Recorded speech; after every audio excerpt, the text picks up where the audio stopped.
All right, here we are again. So let me get the notes together here. We're going to be finishing up 6, which is our discussion about money markets. And then we'll move into a much more intense topic, which is bonds. Okay, bonds are one of the more important financial securities in the market. In fact, it turns out that the bond markets are actually larger than the stock markets. It's hard to imagine, but that's true given all the publicity that we hear about stocks all the time. But bonds are critical, very important because, first of all, they provide a relatively safe rate of return to investors, but it's also one of the main ways in which governments and corporations borrow funds. In the case of governments, to cover their deficits. In the case of corporations, to invest and run their businesses. Okay, so we'll just quickly wrap up the last few types of money market securities, and then we'll be ready for bonds. Okay. And bonds are a little bit more complicated. Not that these money market securities can't be complicated, but bonds are really a much more involved form of security because they have much longer lifetimes and usually much more complex cash flows. So pricing them can be a bit of a challenge. But anyway, so let's get this chapter 7 open as well. Yes, here it is. All right, so so for the money markets, I think we left off with let's see, somewhere down here. I think we started to look at repos. I think maybe that's as far as we got. CDs, um, I think was the last thing we looked at. A CD is a certificate of deposit, which you may have one of your own. It's simply a savings account in which you can leave your money, and you are committing yourself to leaving the money there for a particular length of time.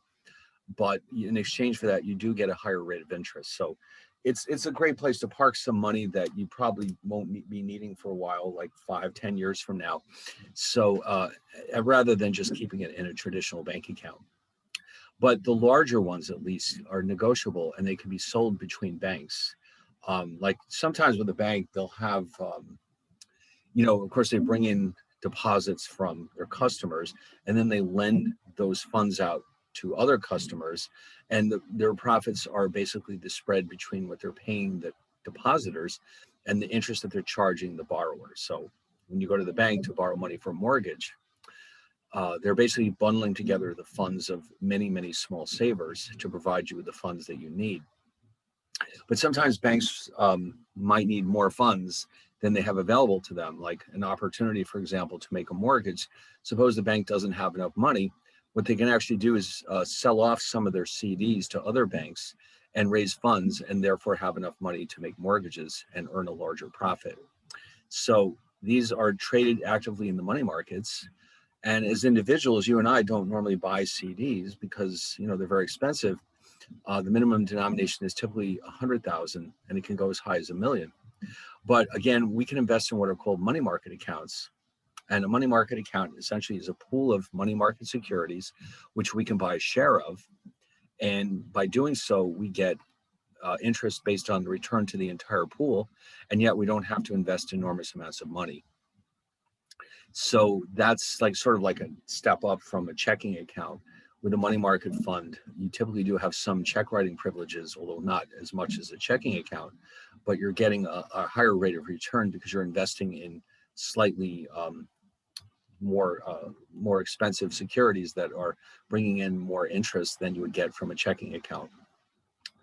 Anyway, so repos, this is an interesting idea. A repo, you may have heard of these before. It's basically a very short-term loan that is collateralized. All right, so something like this, I may have to draw a picture of it for it to make sense. So let me just see what I can do here. Basically, what's happening is one party is selling securities, which are usually treasuries, to another party and agreeing to buy them back for a higher price.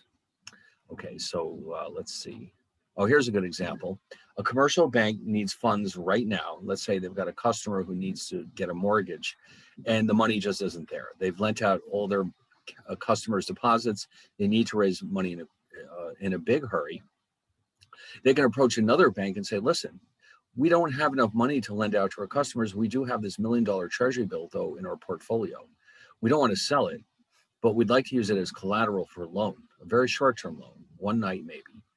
So what they do is enter into this contract in which they say, all right, we're going to sell you our $1 million treasury bill, but we're going to buy it right back again tomorrow for a slightly higher price. Let's say, and I've just made this number up, $1,100,000. And essentially it becomes an overnight loan. But the rate is really laughably cheap because, first of all, it's only one night. And secondly, it's collateralized. What happens if we don't buy the treasury bill back? Well, the other bank will keep the treasury bill. So they have their collateral. They're not worried about credit risk. So this is a fairly common transaction among banks. It's a quick way of raising money in a hurry and put their assets to good use, where they might, for example, not want to actually sell this treasury bill because they only need the money for one night, let's say. Suppose that we expect a large deposit tomorrow and we'll have plenty of money then, but right now at this point in time, we do need the $1 million. So this is a common way of raising very short-term funds in such a way that there's essentially no credit risk. Now, what's interesting too is that the borrower in this case is engaging what's called a repo or repurchase agreement. The actual formal name of this thing is a repurchase agreement, because you are selling a security which you are promising to repurchase. But a bank that is actually lending the money is said to be engaging what's called a reverse repo, because they're doing exactly the opposite. Okay, they're not repurchasing anything. They're, if anything, they're selling it back. So money market funds often buy these repos, and you can see the minimum amount involved is $10 million. So again, this is why if you want to invest in the money market, you're not going to buy these securities yourself. You're going to buy into one of these money market mutual funds, as they're called. And the whole idea, again, is to get a little bit more interest than you might get from your traditional checking account, and yet you still have a lot of liquidity. You can still typically write a few checks every month on a money market deposit account or a money market mutual fund, but you're investing in higher quality securities. So anyway, here's one. Suppose in this example, the bank buys a treasury security for $9,920,000 and offers to sell them back for $10 million in 90 days. The implied repo rate is 3.323% on an annual basis. And if you notice, this was 90 days, which is only a quarter of a year. In the money markets, we treat each year as having 360 days, and each month is having 30 days. So this is considered to be exactly 3 months. In the bond markets, it doesn't work that way, as we'll see. The number of days between interest payments is counted exactly. So anyway, yeah, a lot of financial markets would be a lot simpler if we had a nice round 360-day year. Then we could have had 12 30-day months. Think how nice that would have been. Man, if only. But we're instead at 364 and not quite 365 and not quite a quarter days in the year. And interestingly enough, that the fact that the extra fraction of a day is not quite a quarter of a day has caused havoc with the calendar in the past. I don't know if you're aware of it, but we're using what's called the Gregorian calendar, where there's a leap year every 4 years, but there are exceptions. So this is just a fun little historical note. I don't know, I thought it'd be fun to mention this because you may have heard about this before, but with the Gregorian calendar, actually, this doesn't belong in the notes. I'll just put this on a separate Word document. With the Gregorian calendar, which is what we're on, and have been on since about the 1500s under Pope Gregory, with the Gregorian calendar, there is a leap year every 4 years, except century years that are not divisible by 400.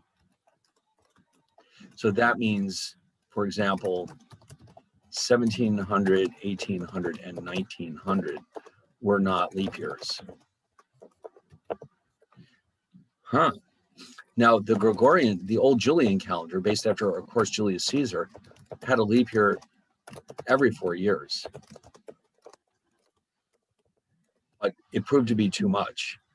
And by the time the 16th century rolled around, the calendar had 11 extra days, resulting from all of the excess leap years. So when the new calendar was adopted, they had to chop 11 days out of the calendar to catch up with the actual seasons. And then they adopted the system where we have every 4 years as a leap year, except for the years that are not divisible by 400, as the century years, that is. And you might think it's not going to make much of a difference, but so far it's worked out pretty well. But from the time of the Romans to the 16th century, there were too many leap years. In fact, 11 too many leap years. So in other words, the planting seasons were getting off from the actual seasons of this, the sun itself. So it became clear pretty quickly that something had to be done. And so that's what they came up with. And anyone who was born during these days, their birthday is actually listed incorrectly based on either the Julian calendar or the Gregorian calendar. So in fact, Washington, his birthday, we celebrated on the 22nd, but he was actually born in March. When he was alive, when he was born, the calendar at the time showed him as being born in March, but we now celebrate at, I believe, the 22nd. And it's because of that change that took place with the Julian versus the Gregorian calendar. So anyway, enough of that fun stuff. But this is because, like I said, the year is 365 and just under a quarter of a day long. It's that just under part that caused so much trouble with the Julian calendar. So it had to be trimmed down 11 days so that the sun, like the actual seasons were lined up with the sun. 11 days is a fairly long time when you think about it. Imagine the farmers waiting 11 days to plant their crops. This is not good, okay, because the calendar was no longer aligned properly with the sun. And so this is what they had to do to fix it. Now, in 2000, of course, we did have a leap year because 2000 is divisible by 400. But if anyone's still around in 2100, you'll look up one day and say, hey, where's the leap year? Oh, that's right. I remember now. We're on the Gregorian calendar. Okay, so I think that would be a bit optimistic for us, but who knows?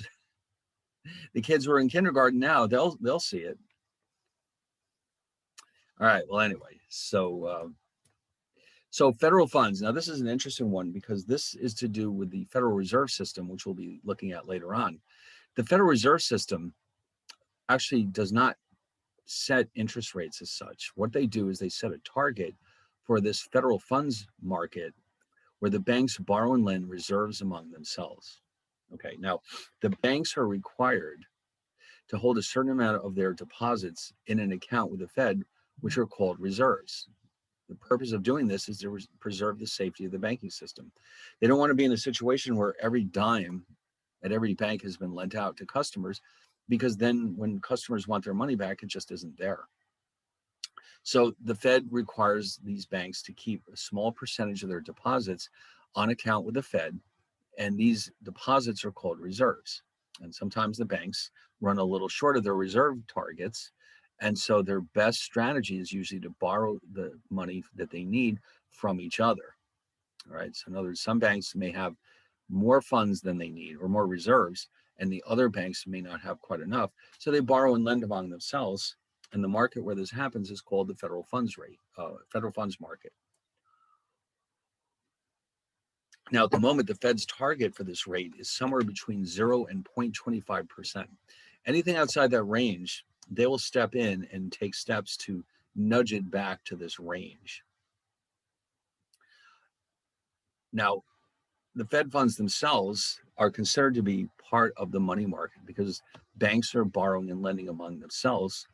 and earning interest at the Fed funds rate. So a money market fund could actually get involved in this market and lend money to banks and earn the Fed funds rate. So that's why we're listing this here among all the other money market securities, because federal funds themselves, these deposits, are considered to be part of the money market. They're very short term, earning very little interest, but more than none. In other words, and also these transactions typically have very large minimum requirements. So this is not the kind of thing that an individual or might buy. In fact, a typical transaction in the Fed funds market is for $5 million or more and may last anywhere from 1 to 7 days. That's pretty normal.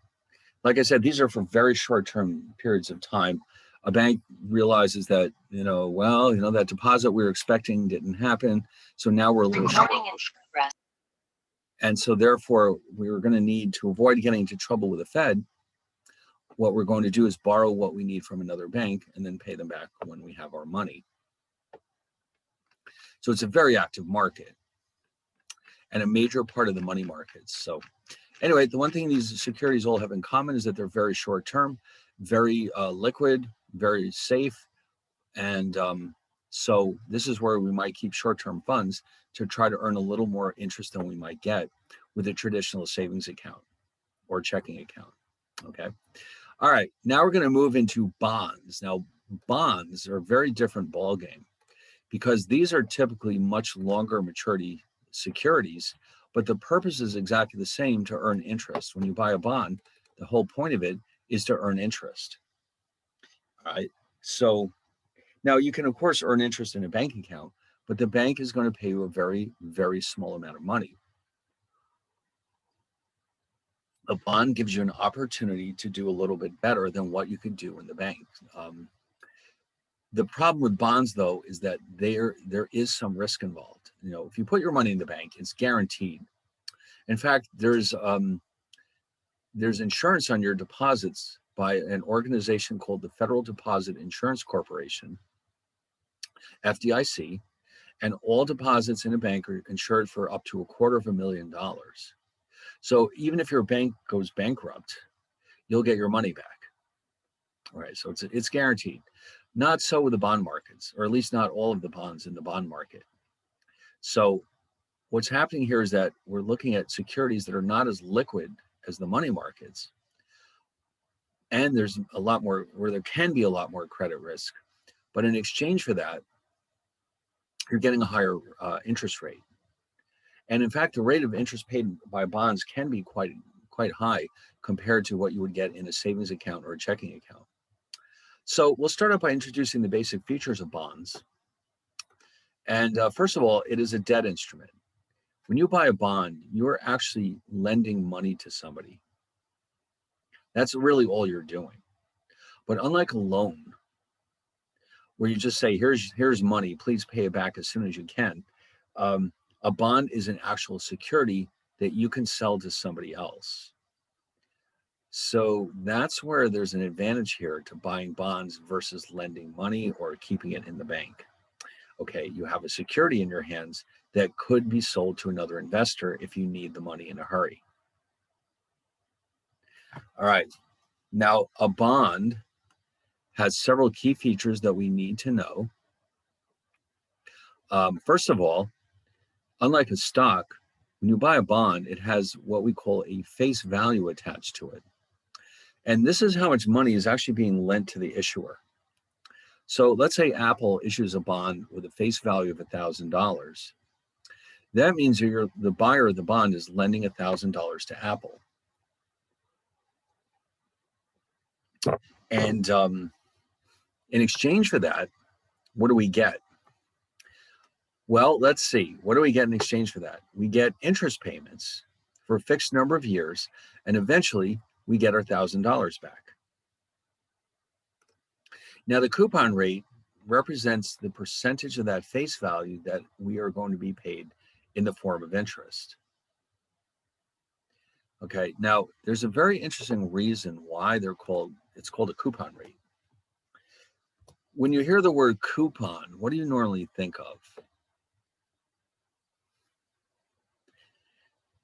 Like, let's say you're on your way to the supermarket and this flyer shows up in your mailbox and it has all these little coupons, and they're, if you bring them with you to the store, you might be able to use them to get $1 off on paper towels, for example.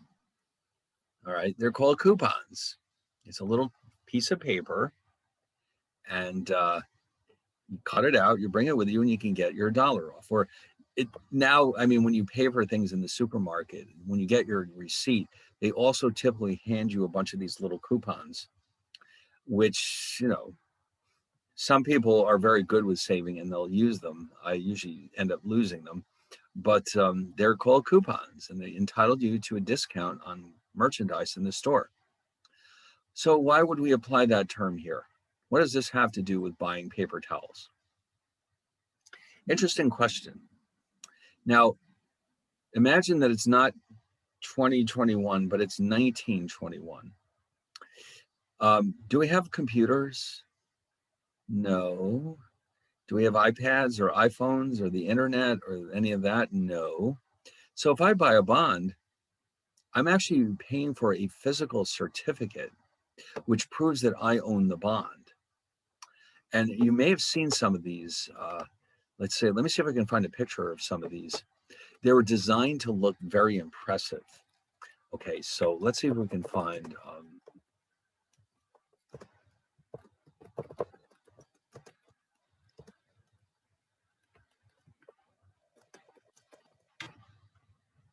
Ooh, man, I may have found one. 1903 U.S. Steel.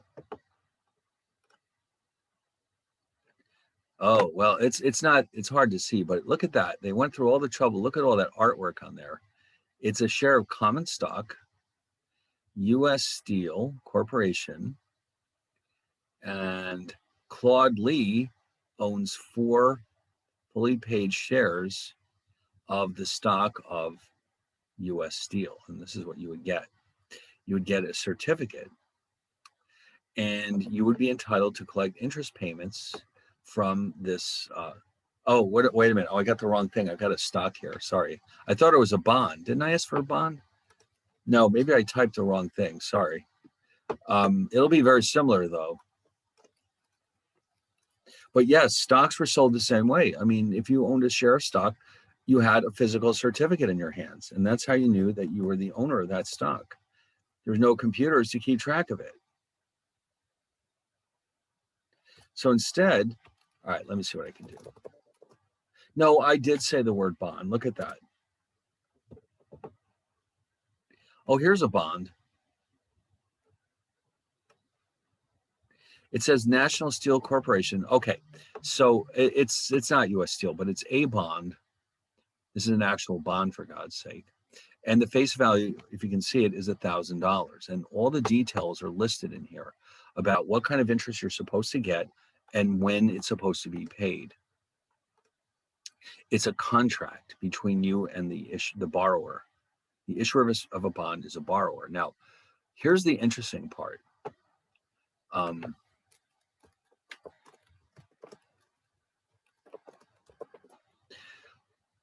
Let's pick this one. And again, they're so small, it's hard to see this, but no, this one is pretty nice. Now, if you look at this bond, this is a U.S. Treasury bond. This was issued, it looks like in 1890 something. And this means you're lending $20 to the U.S. government. Now, if you look at these little strips of paper down here, you can't really see them that well, but over here is a close-up of one from a different bond. And what do you see on it? It says the United States of America will pay to the bearer at the Treasury or the designated agency on June 15, 1969, $6.25. Being the interest then due on a $500 2.5% Treasury bond issued from 1967 to 1972. This is a coupon. This is how you got your interest. You cut this off the bond. It was physically attached to the bond, and you took it and you either mailed it back to the Treasury Department or certain banks could handle this for you. And that's how you got your interest payments. It was a physical coupon. Wow. So that's where that word comes from. It's an actual coupon. But instead of giving you the right to get $1 off uh, paper towels, you're getting your interest that way. How do you like that? So the coupon rate is the percentage of the face value. And if you notice, it said right there in small print, this is a 2.5% treasury bond. That 2.5% is the coupon rate. So in other words, if you multiply 2.5% times $500, it's actually $12.50, but these coupons are typically paid twice a year. So this is actually 1/2 of a year's worth of interest. Half of $12.50 is 6.25. So that, now of course it's long since been expired, but if you had that in your hands, you could go to the Treasury Department or one of their agent banks, and they would give you $6.25. And that's how it was done. And you notice this is fairly recent, 1969. This is not the 21st, I mean, the 19th century here. We're looking at 1969. So that's how it was done until fairly recently. Now, of course, everything is computerized. So the name is still used to this day to tell us what kind of interest we're entitled to when we buy a bond. The coupon rate is multiplied by the face value to come up with what's called the coupon, which is the dollar value of that coupon rate. That's how much we're getting paid every year throughout the lifetime of the bond. And the maturity is the date when the face value will be repaid. In other words, if you buy a bond with a maturity of 30 years, in 30 years, you'll get your face value back. So the bond is said to have a 30-year maturity.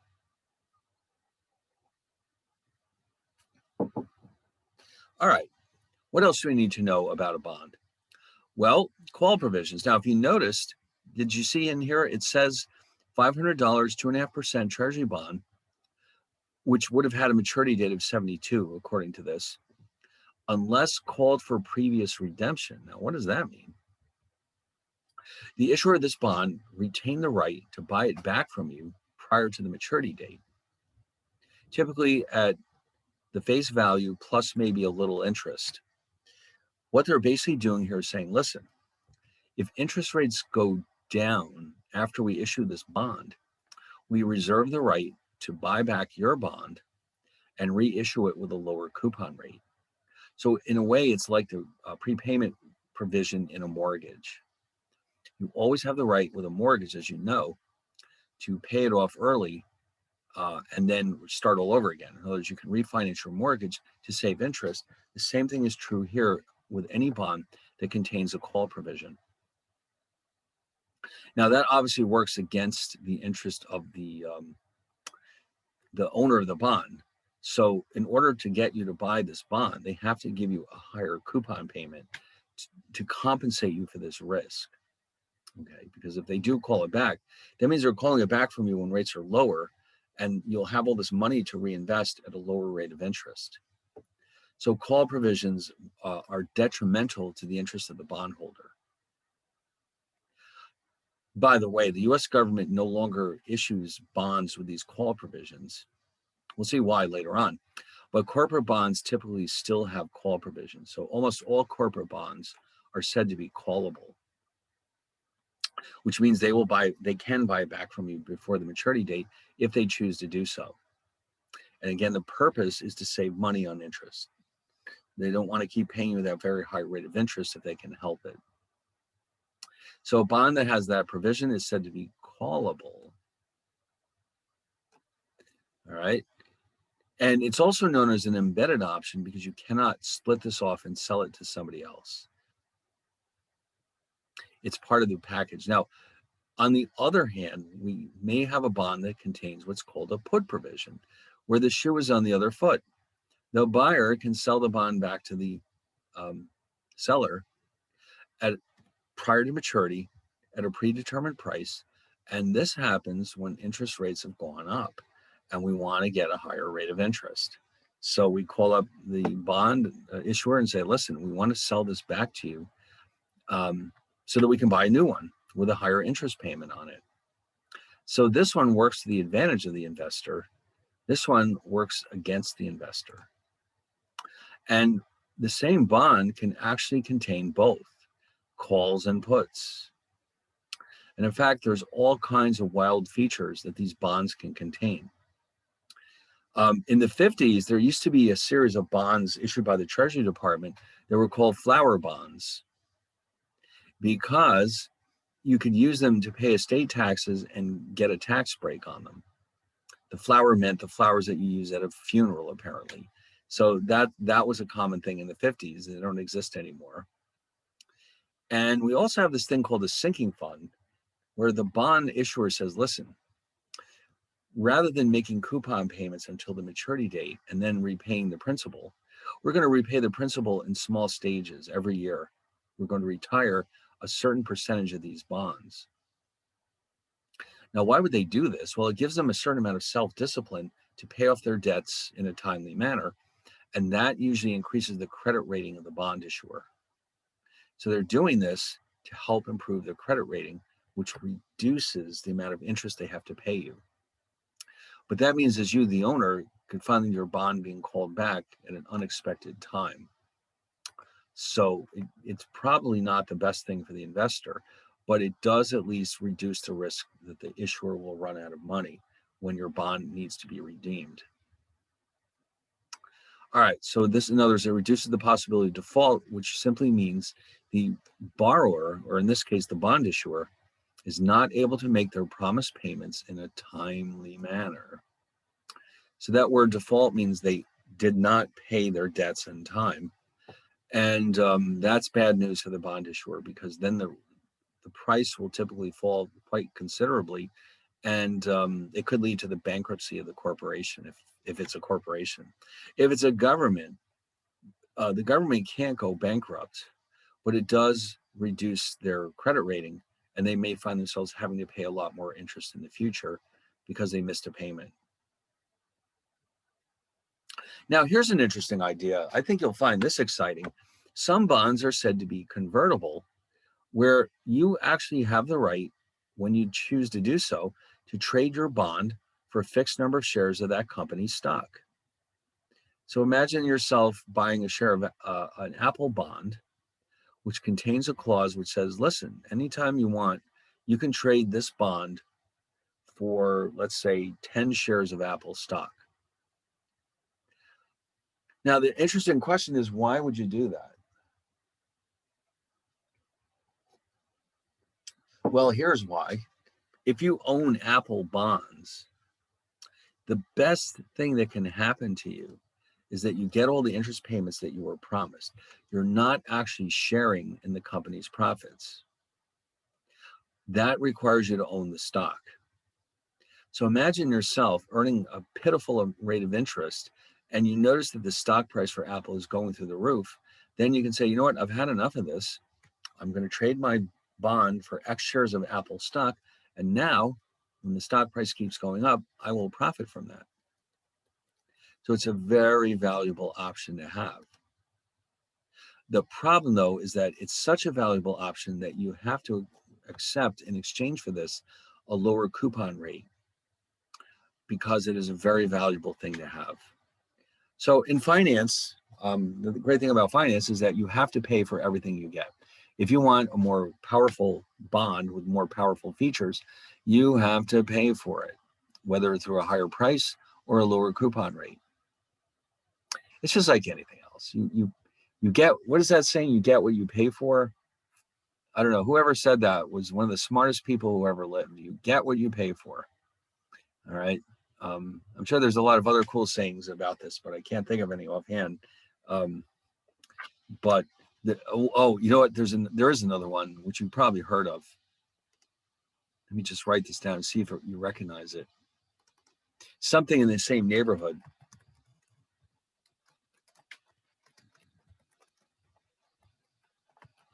Oh, have you ever heard that one? Yes, it means the same thing. This was said by the great economist Milton Friedman, who won the Nobel Prize in 1976. He's not around anymore, but he was a 1976 Nobel Prize winner. He was very famous for a lot of reasons, but this is one of them. This is the one that sticks in your memory. There's no such thing as a free lunch. You have to pay for whatever you get. Or like, ever notice like sometimes you'll get these auction houses that they'll offer you like a free stay in a hotel to come to their auctions, but I guess it's understood that they expect you to buy something. So, no, there's no such thing as a free lunch. All right. Now, who issues bonds? There's a lot of bond issuers. As I started to say before, the bond markets are actually larger than the stock markets because this all represents borrowing. Okay, borrowing. Tons of borrowing takes place all the time. So who are these big borrowers? Well, primarily, you're looking at the U.S. Treasury, one of the biggest borrowers in the world. Government agencies. Government agencies actually have the authority to issue their own bonds. Corporate bonds, any corporation is allowed to issue bonds.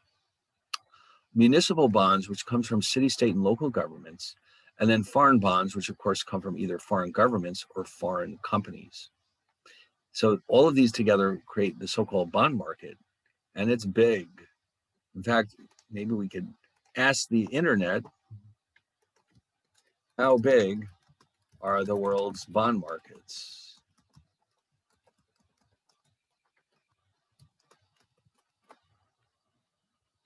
Oh, $120.3 trillion. Is that all? Oh my, that seems like a lot. I wasn't expecting it to be that big. Ooh, that's a lot of debt. 120.3 trillion. It seems a little high to me, but I mean, the U.S. economy, the entire U.S. economy is only about $20 trillion per year. But all right, whatever they say. Now, let's see if we can come up with the stock market. How big are the world's stock markets? And according to this, it's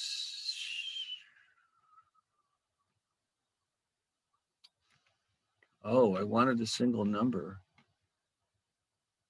Oh, this might be it. Only $70.75 trillion, a measly $70.75 trillion. Well, so which is bigger? I think we have a winner here. But yeah, I mean, if you ever watch any of these TV shows that talk about investing, like Kramer on CNBC, you would think that the only issue, you would think there was no such thing as bonds, and because they never talk about them. It's always about stocks. Why? Because stocks are fun. They're interesting. They're cool. And the rates of return are potentially very high. Bonds are relatively boring. In fact, if you've ever seen that movie, The Big Short, which is about the credit crisis in 2008, there's actually a scene in the movie where they start out by saying, it used to be that the bond markets were so boring. Nobody wanted to work there. Now it's all the rage and it's so cool and everyone wants to be in the bond markets, or something to that effect. So anyway, let's see. So treasury bonds, now I think I've already shown you this chart of bonds. These are the securities that the Treasury Department issues to us.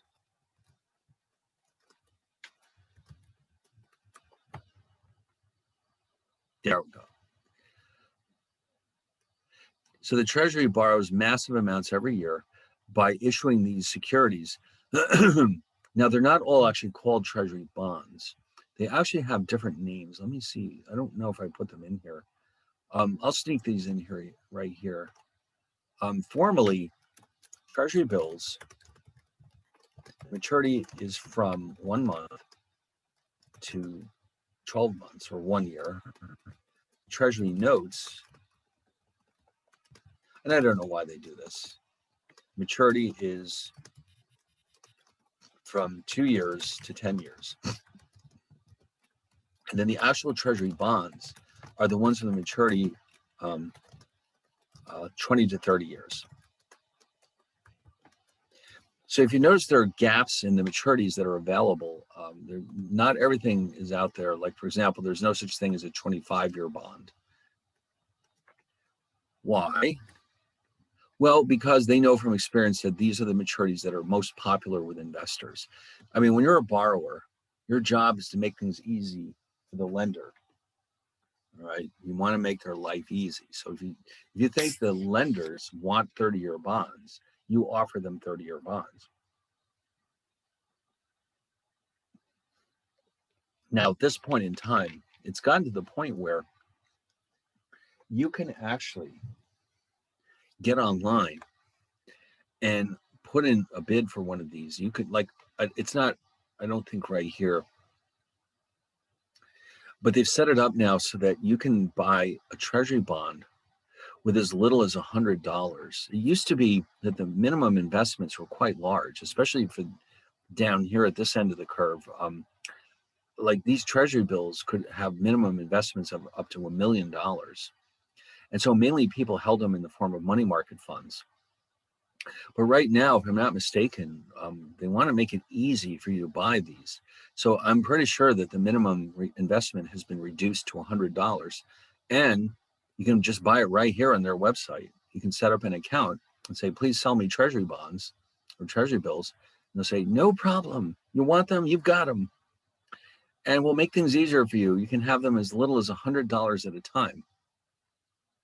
Oh, they don't want to scare anyone away. Okay. But look at the rates they're paying. I mean, really, some of these are lower than a checking account. This is 0.04%.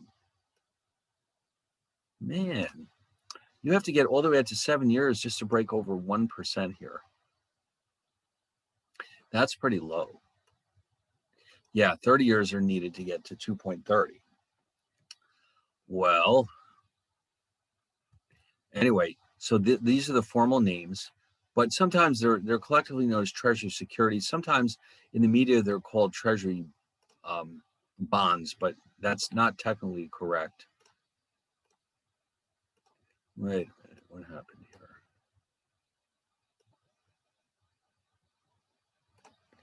Okay, so these are considered to be free of default risk. In other words, there's essentially no chance that they will fail to make the payments to you that you were promised. If you buy a treasury bond, they will move heaven and earth to make sure that they have enough money to pay the interest payments.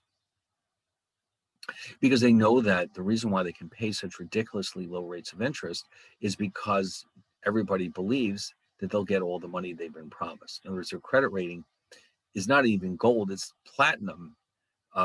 There's no real fear that they'll ever miss any payments. So for all practical purposes, we call that risk-free or free of default risk. Also, treasuries are not taxed by state and local governments. They don't have the constitutional authority to do so. So you're paying federal taxes, but not state and local taxes. And that's a huge deal. So that's one of the reasons why this market is so attractive to investors. It's not even just in the United States. In fact, you might be surprised to discover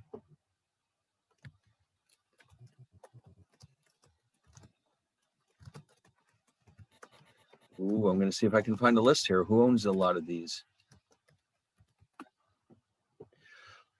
Okay, so Japan, the Central Bank of Japan holds $1.24 trillion worth of treasuries. China has about $1.1 trillion worth of treasuries. And then you can see more of these as well. These governments consider them to be a good investment. And so they hang on to them and keep the interest, even though they know it's not much interest, they know that it's a safe investment. Now, the Fed itself also holds treasury bills and treasury bonds because they have profits every year and they don't really have anything to do with those profits. They're not a private corporation, so there's no profits to distribute to stockholders. So instead, what they do is they use them to help reduce the size of the federal deficit. So they have an enormous portfolio of their own. In fact, let's see what they have these days.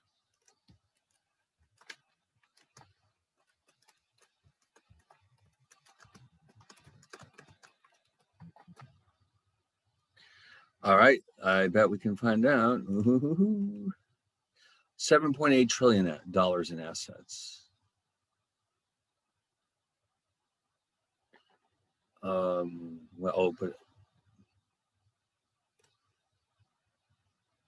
wait.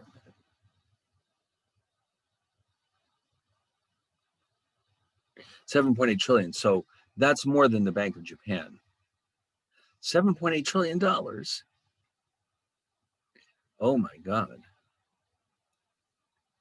What? Well, because the federal government can't stop spending, and so somebody's got to buy those treasuries. And so the Fed says, well, we've got profits, we don't have anything to do, so we'll help reduce the size of the deficit. Man, it's like your cousins are lending you money. I mean, it's just you're keeping the game going. Wow. All right. Anyway, now we have this interesting concept. These STRIPS, which stands for Separate Trading of Registered Interest and Principal Securities, are artificially or synthetically created from the cash flows of existing Treasury securities. Now, this is not done by the Treasury itself. This is done by what are called government bond dealers. So, in other words, at any given time, there are a number of financial institutions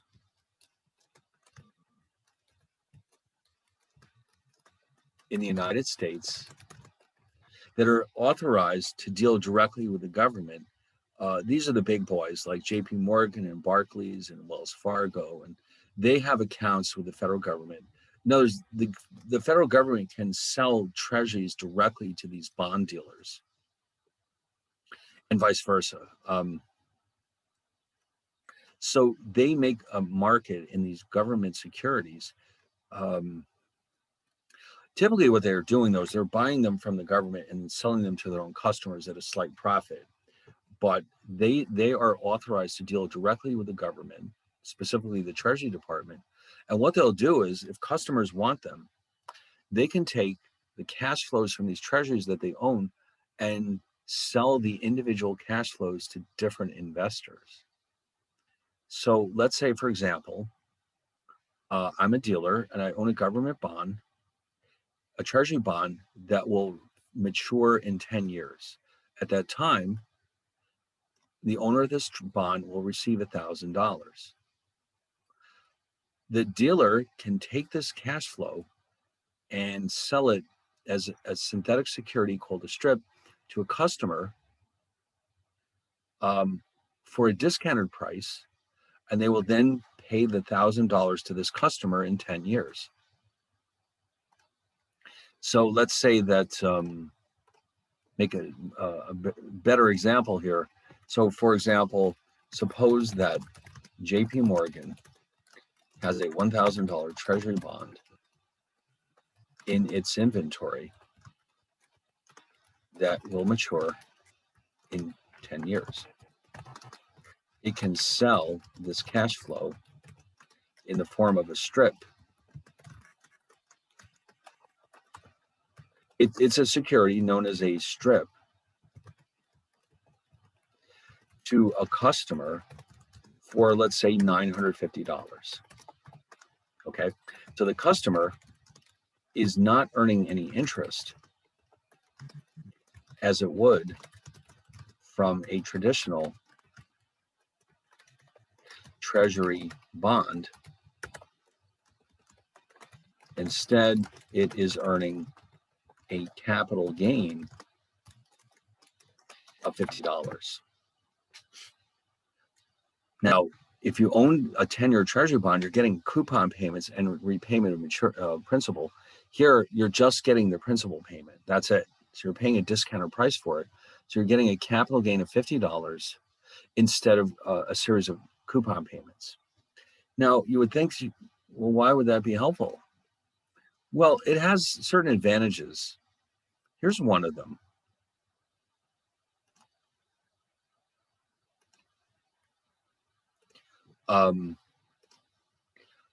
The owner of a treasury bond will receive coupon payments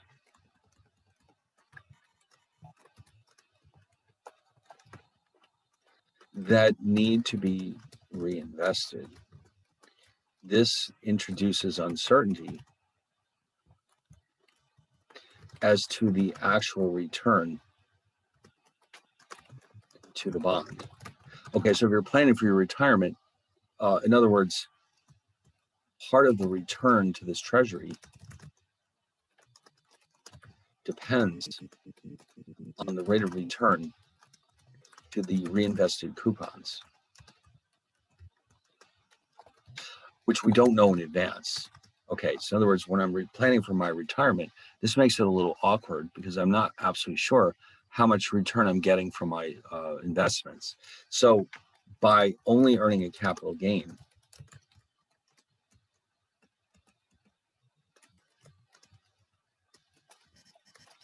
the investor knows exactly what rate of return he or she is earning. So it turns out now this idea, if I remember correctly, these bond dealers started doing this in the 80s. And they probably figured, well, maybe it'll catch on. Let's see on the internet, what is the volume of trading in strips? Okay.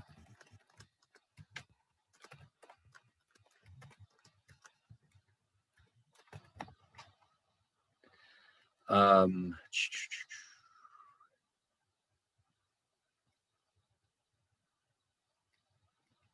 oh, I thought we could find out. I mean, there's a lot of nice articles here about how they work, but I thought there might be a page where we could see the volume. Like right now, a 30-year Treasury strip price, you're just paying for the principal.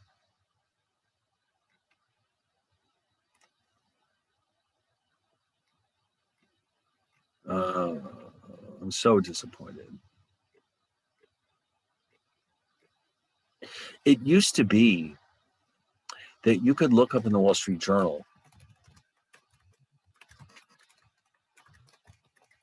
and look up how much these things cost. I don't know if we can still do that. Oh, well, this is 2010. All right. We'll have to overlook that. But this would be a typical set of quotes, November 2010. The price, this is the price. In other words, 99.987 out of 100. I don't know why they stopped printing this page. But the volume is pretty high. This is a very popular security.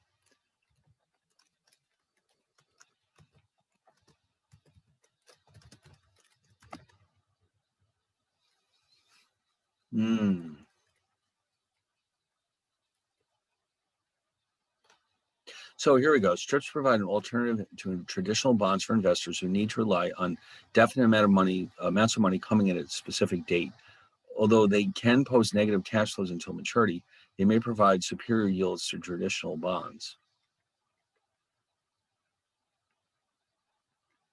Well, I guess we're not going to find the dollar volume, but it's a big market, a very popular market. So whoever came up with this idea, I hope they got a big fat bonus because it really turned out to be a really good idea. Now, we also have something called TIPS. We have strips and we have TIPS. What is a TIP? A TIP is an Treasury inflation protected security. What it does is it provides us with a guaranteed real rate of interest, meaning an interest rate that's adjusted for inflation.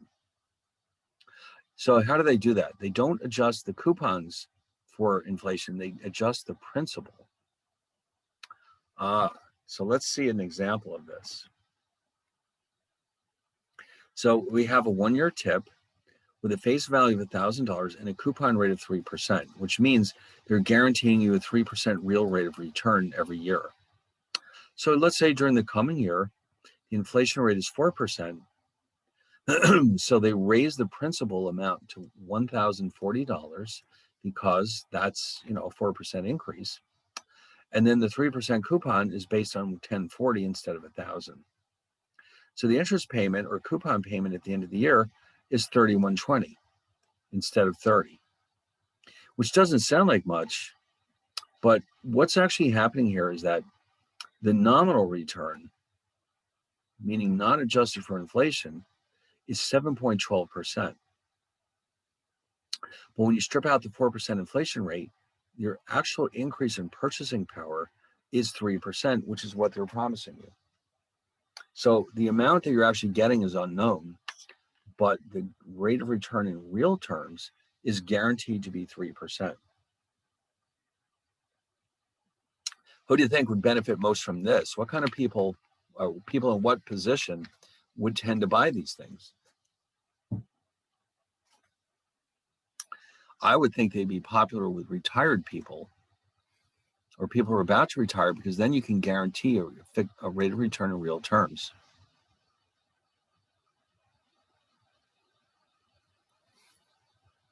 Now, savings bonds, everyone's heard of savings bonds. They are sold by the Treasury Department at a discount from face value, but they have very long maturity. So this is the kind of thing you buy for a baby to save for his or her education, because it takes a long time to receive the money.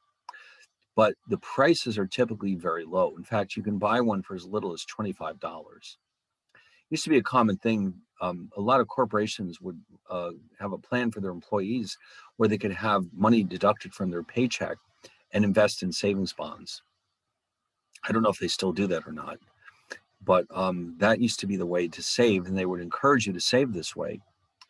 But anyway, then we have the so-called federal agency bonds. Now, there's a lot of federal agencies, not just the ones that I've got listed here, but these are the two major mortgage agencies, the infamous Fannie Mae and Freddie Mac, who were intimately involved in the credit crisis of 2008.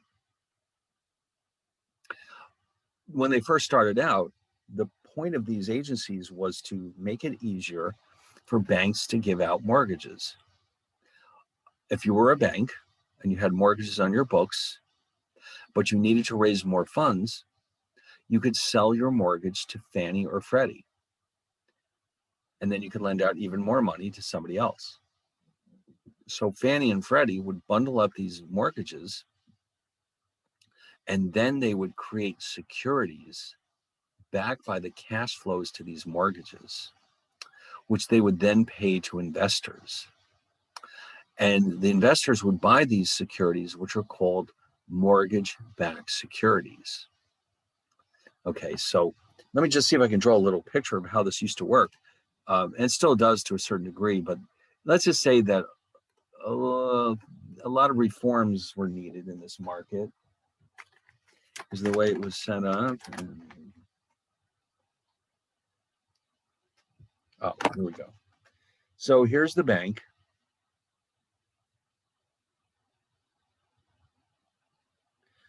Here's Fannie Mae.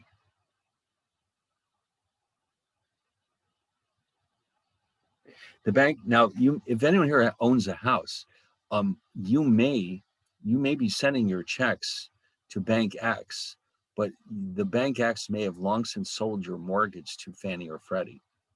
You would never know the difference, because the banks are basically, what they typically will do is, let's say that you've got this 6% mortgage that they gave you, and rates are going up. Now, the thing is, the banks have no recourse to the interest rate is what it is. And once you agree to pay 6%, they can't raise it. But you can lower it if rates go down by refinancing it. So what if the bank says, you know what, let's sell this mortgage to Fannie Mae. But they typically keep the right to service your mortgage, which means that you continue to send your checks to your bank, and they pass along the payment to Fannie Mae, but they keep, let's say, 25% for their trouble. It's very popular with banks. And so Fannie gathers up these mortgages from all these other banks, let's say your mortgage and your neighbor's mortgage, and all these mortgages. And so what they do is they go through what's called a special purpose vehicle.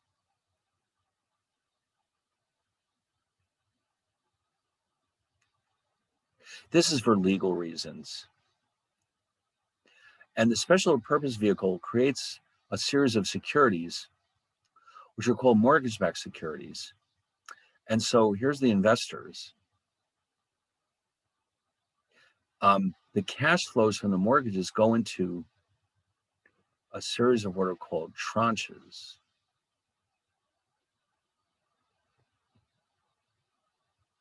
So here's tranche A, which offers a coupon of 6%. Here's tranche B, which offers 8%. And here's tranche C, which offers 10%. So the payments from the mortgage are going into these tranches. What separates the tranches is that the lowest tranches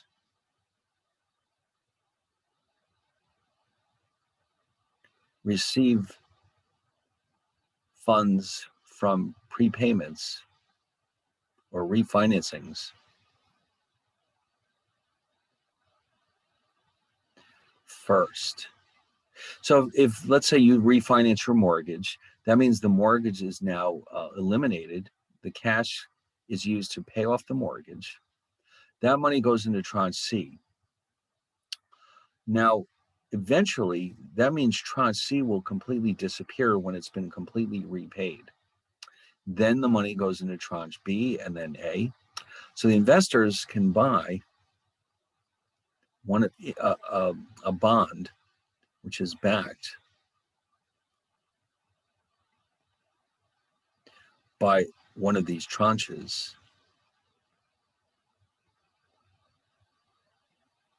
So if you're very nervous about prepayment risk, you can buy tranche A and get a 6% coupon. But if you're not worried about prepayment risk, you can buy tranche C and get 10%.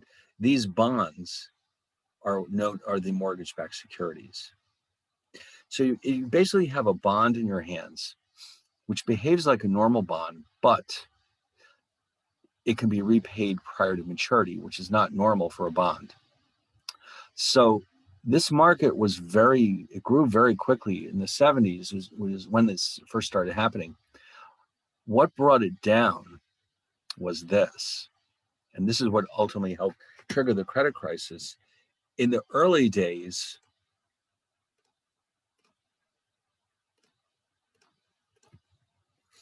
which means the 70s, those ancient times,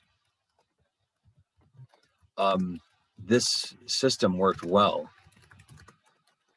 because the agencies only bought high quality mortgages, from the banks. Later, they started buying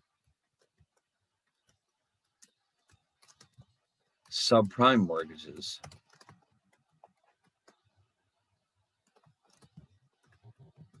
And eventually, there were so many defaults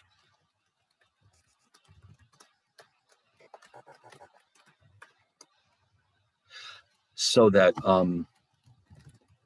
MBS investors lost considerable amounts of money.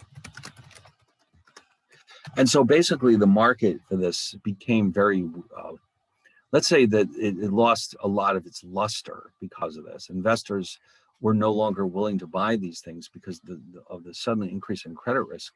And so it got ugly for a while. And in fact, I think that the market still exists, but it's not nearly as active as it used to be. And I think that it's much more heavily regulated than it used to be as well. But anyway, how does Fannie Mae buy your mortgage in the first place? In other words, that part we haven't really addressed. How does Fannie afford to pay for this mortgage? Right here, the bank is selling the mortgage to Fannie. So Fannie finances these mortgages by issuing bonds. Just like the federal government issues bonds to cover its deficits, Fannie is issuing bonds so they can buy these mortgages and get this process started. So that's why you see agency bonds in the marketplace. and there's some risk there. They're not as safe as treasuries, but they do exist, and you can buy a bond issued by Fannie Mae or Freddie Mac. There's also another one called Ginnie Mae, which is a private company, and the company that buys up student loans is called what again? Sallie Mae. So you have all these agencies. Sallie Mae, in order to continue to make student loans, has to issue bonds, and so you see these trading in the marketplace. So that's what agency bonds are. There's others too, like for example, the Tennessee Valley Authority, which provides electricity in the South. They have their own bonds. So anyway, so now let's go into corporate bonds. Now corporations are different. They don't have deficits to finance. Instead, they need money to run their businesses. So they can issue stocks or they can issue bonds. Now, there's several advantages and disadvantages to doing this. If a corporation needs money, and I mean like big money, not just like, they need Xerox paper and they need to borrow it from a bank or something, needs funding. The normal sources are stocks and bonds. So there's pros and cons for both. Okay, of course there are. There's pros and cons to everything in life. So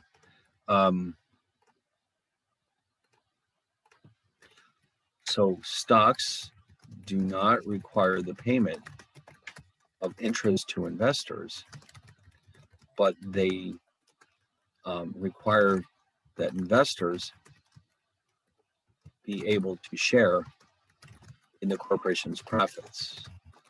Okay, bonds do not require the sharing of profits, but they do require the payment of interest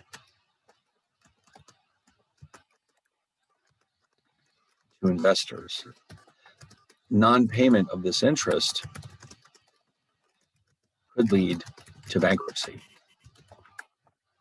Okay, so there's good things and bad things from the corporation's perspective, but one more good thing though about bonds, and this is an important detail. The interest payments on corporate bonds are tax deductible. That saves them a bundle of money. So this is one reason why corporations issue such a large volume of bonds compared with stocks. Not that they don't issue a lot of stocks, but you saw for yourself how big the bond markets are compared to the stock markets. This is part of the reason. The tax advantages. So corporations issue bonds because they need the money to run their business. And so now for you and I, we can look up credit ratings for these bonds from Standard & Poor's and Moody's and Fitch. And this will help us understand how risky a bond really is. So that's really the way to stay safe.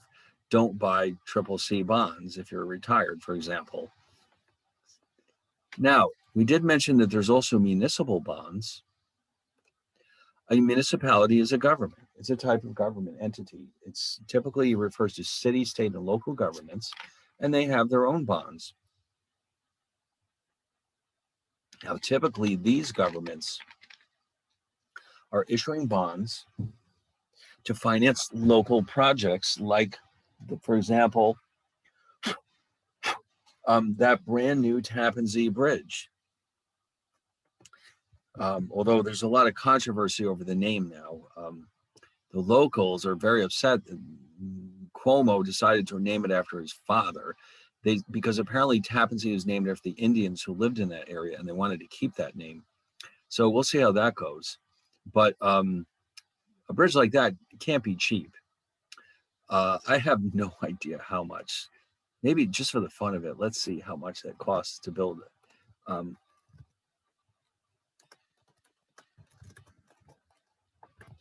See, I wasn't.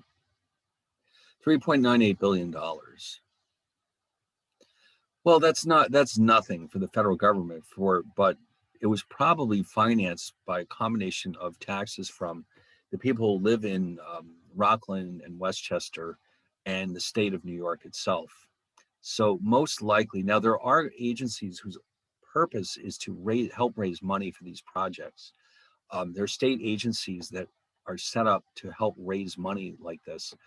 And in fact, a lot of, in the state of New York at least, you may not have noticed this, but there's a government agency called the New York Dormitory Authority. And what they do is they specialize in raising money to lend to colleges so that they can build new dorms or they can build new buildings and that type of thing. And so that way, the money is available. So like if Manhattanville says, we need another dorm, but it's going to cost $50 million to build it. Where do they get the money? Well, there's a very good chance they'll borrow it from the Dormitory Authority of the state of New York. And, it's meant for nonprofit. I mean, even a private college is still technically a nonprofit organization under certain conditions. I don't know exactly how that works. There do exist for-profit colleges, but mostly even private schools are considered to be not-for-profit. And that's good because it saves them a lot of money in taxes. And so if they need the money, like I said, to build more dorms or to expand the library or something, they can borrow it. And so that this authority has its own bonds that they'll issue to the public, and then they can lend money to the school, hopefully cheaper than they would get in the private markets. So anyway, that's why it's there. But now the thing from an investor's perspective, though, muni bonds, as they're called, they typically carry a fairly low level of default risk. I mean, we're looking at state governments here, or city or local. Also, they're taxed at a very low rate.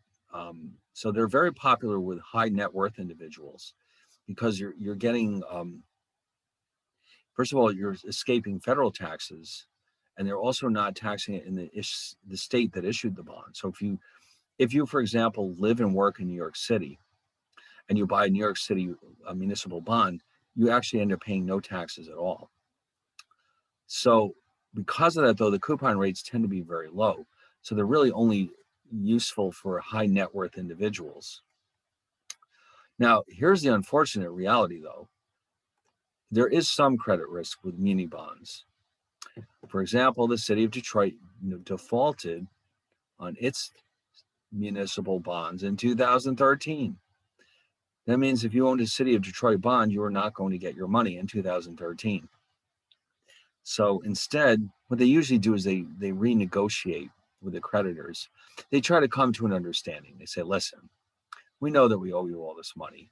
Here's what we'll do for you. If you let us pay it back over a longer period of time and lower the interest rate, we'll get you most of your money back. They can't, I mean, technically they are bankrupt, but it's not like a corporation where there's something that can be sold. You know what I mean? Like if a corporation goes bankrupt, the bankruptcy court will dissolve all their assets and provide that money to the bondholders. You can't sell a city, can you? No. Okay.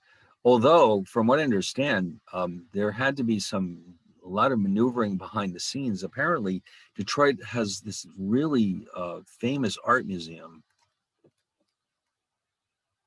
that I forgot what it's called. Detroit Museum of Art. No, it's got a fancier name than that. But whatever it is, it's like one of the better museums in the country. I think it was Detroit Institute of Arts. There was actually talk that they might have to sell their collection just to pay the bonds. But at the last minute, somebody came in and said, all right, no, don't do that. We'll find a way to get you the money. And so negotiations took place, and they eventually did find themselves not needing to sell their art. Yeah, that would have been sad if they had to sell their art. But it didn't actually ever come to that, but it looked like it might for a while. But fortunately for investors, if you're thinking about buying one of these, they do have credit ratings from Standard & Poor's and Moody's, so you know what you're getting into. In fact, maybe we could find some. Like you could say to it, what is the Standard & Poor's rating for bonds issued by Detroit? Double B minus. Okay, that means it's junk status. Okay, under anything under triple B minus means junk, or or it's sometimes called speculative. So in other words, they're still hanging in there, but um, if you change that to, I don't know, San Diego, well, San Diego's in California, so it looks like they have double A minus, which is pretty good. All right, and then foreign bonds. Now, foreign bonds clearly are issued either by foreign governments or corporations. Now, these, interestingly enough, can potentially at least be denominated in a foreign currency. So if the government of Brazil issued bonds in the US, they potentially at least could be denominated in reals instead of dollars, but typically they're not, because that introduces investors to foreign exchange risk. Now, why do companies and foreign governments borrow here? Because we have the world's largest capital markets, and there may not be enough money to borrow in their own home countries. That's a possibility, or it may simply be cheaper. Like if you're Volvo, for example, and you have factories in the United States, it might be easier to issue your bonds in the US rather than in Sweden. Okay, so those are all the issuers of bonds. Now, what we're going to do next after the break is we're going to look at how bonds are priced in the marketplace. Okay, now that's an important issue. This is where the calculators will come in handy, or especially Excel. In fact, I think it's time for me to break open Excel here, unless I already have something.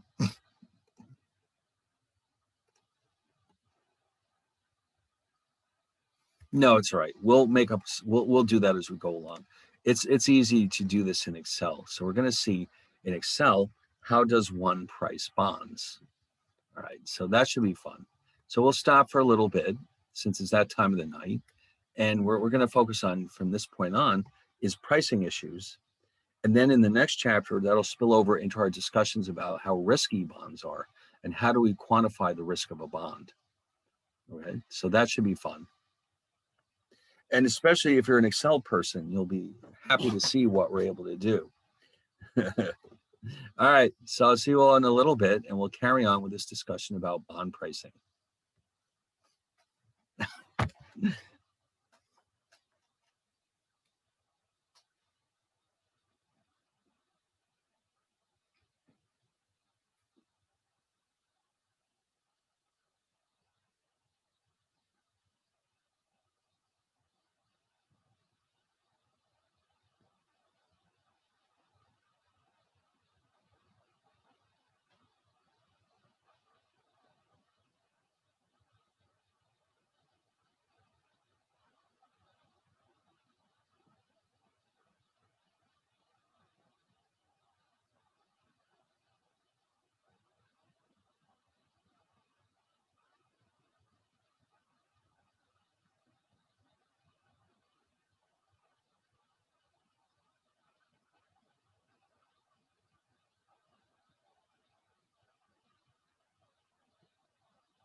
right, I think we're ready. So we have a bond that was issued with the following terms and conditions. Let's add these into Excel.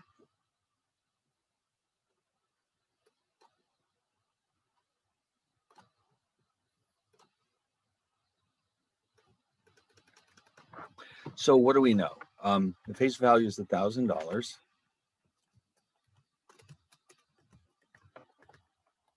Oops, not a million, 1,000.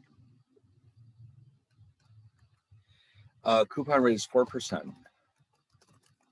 So we can figure out for ourselves that the coupon is 4% times 1,000. Oops. And this is spelled wrong, I see. And what else do we need to know? Okay, so it's a 4-year bond. Oh, the maturity, yes. Okay, so now we have a timeline here which shows the cash flows. Where is it? There it is. So the cash flows that were promised are 40, 40, 40, and 10, 40. So we can do this in a couple of different ways. Let's do this. Let's do this. The yield, which is what we're looking for, is on top. The year of these cash flows would be 1, 2, 3, and 4. And this will be the cash flow. And so because of the way this bond is structured, we're entitled to receive $40 every year for the first 3 years. In the 4th year, we get our $40 plus,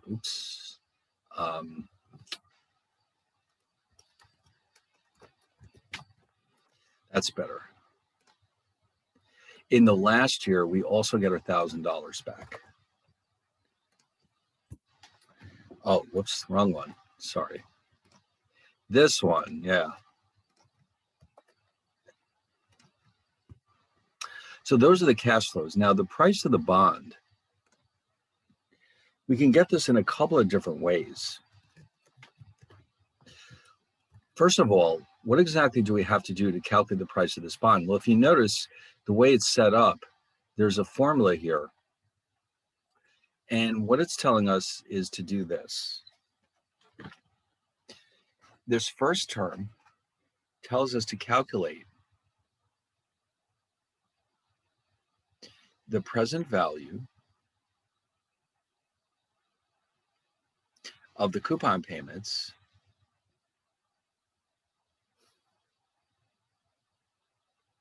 or coupons, and here calculate the present value of the face value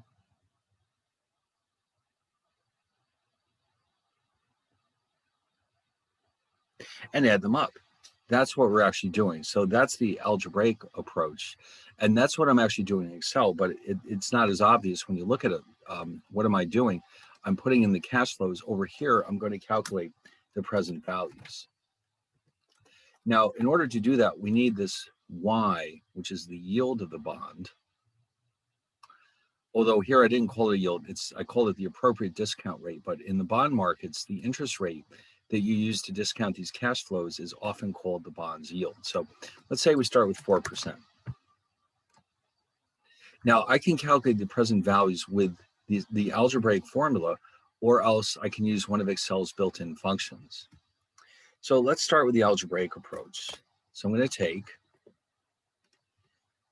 this cash flow divided by 1 plus the yield, which is in cell E1, and the exponent is the number of years in the future in which I receive this cash flow. So if you look at this again, you'll see E4, the current cash flow, divided by 1 plus the yield. The exponent is the year in the future in which I'll receive this cash flow. In this case, that would be 1 year. And once you set it up like this, you can just drag this down, and the price is simply the sum of these present values. Now look at that, it's $1,000. Interesting. Now I could have used Excel's formula. Watch this.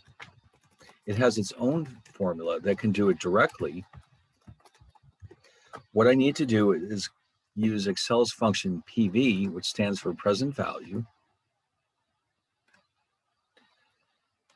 And it's going to ask me for all the necessary information. The rate is the coupon, is the yield rather. The number of periods is the number of years, or 4 years. The payment is the coupon payment. The face value or future value is the face value. And so guess what? It's the same thing, except for the sign, which is listed as negative, because that's the way the formula is set up.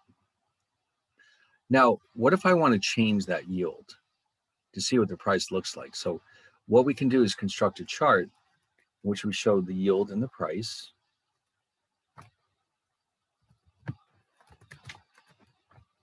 Okay, so we'll say that at 4%, the price is 1,000.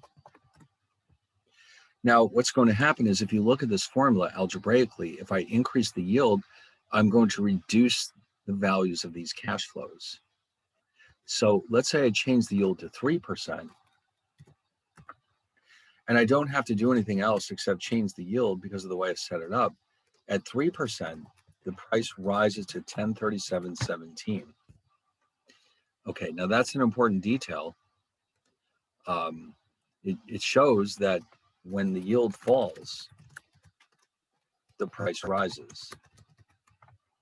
So if you're a bondholder, the best thing that can happen to you is that yields in the economy drop, interest rates drop, because that means the price of my bonds will go up and I can sell them at a higher price. But if I go the other direction at 5%, if I raise the yield, oh, bad news, the price goes down. And in fact, it went all the way down to 964.54. So there we go. So we don't need to do any more of these because we can see for ourselves what's happening. When the yield rises, the price falls. Of course it does. So they go in opposite directions. Now, if you did this enough times, oh, I better save this. You could create a graph to show this relationship. All right, let me quickly save this.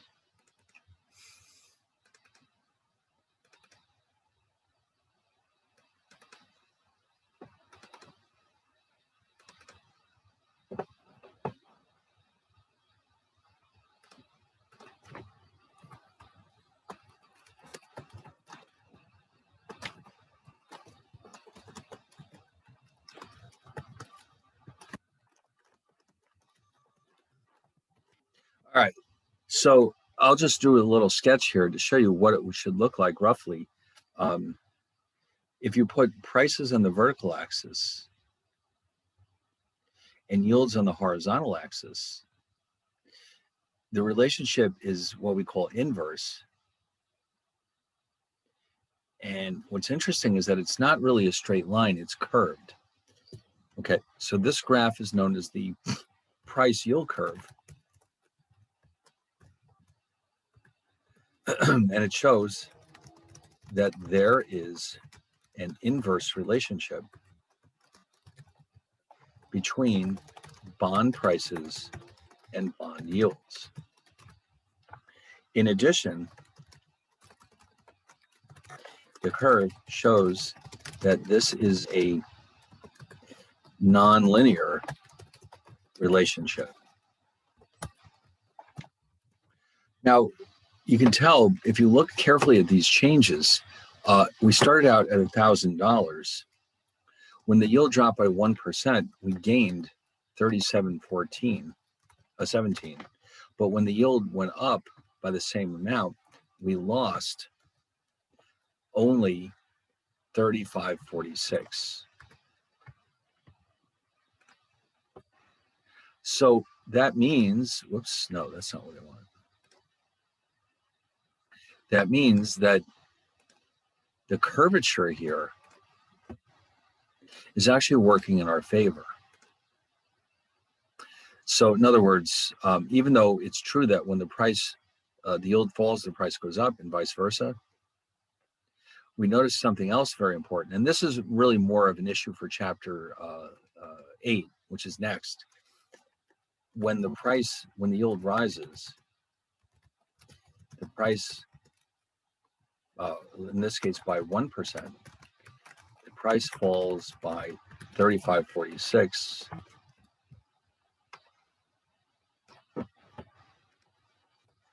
But when the yield falls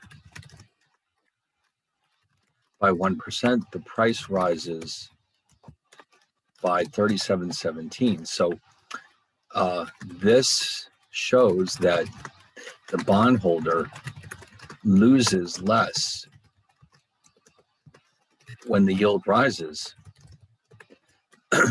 than he or she gains when the yield falls. So there's an asymmetry there, which is working in favor of the investor. So this property, as we'll see more about this in the next chapter, is known as convexity. Okay, so this particular type of curvature, now you might remember from your travels in math,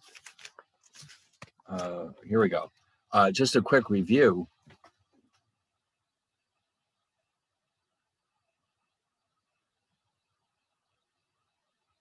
This function is said to be convex, and this function is said to be concave. Okay, I just thought I'd remind you of that. You've seen this before, it's just been a while. All right, so convex is what we're seeing here, and that's working in our favor. If the curve were concave, it would be the other way around. Okay, so this is actually helping the investor.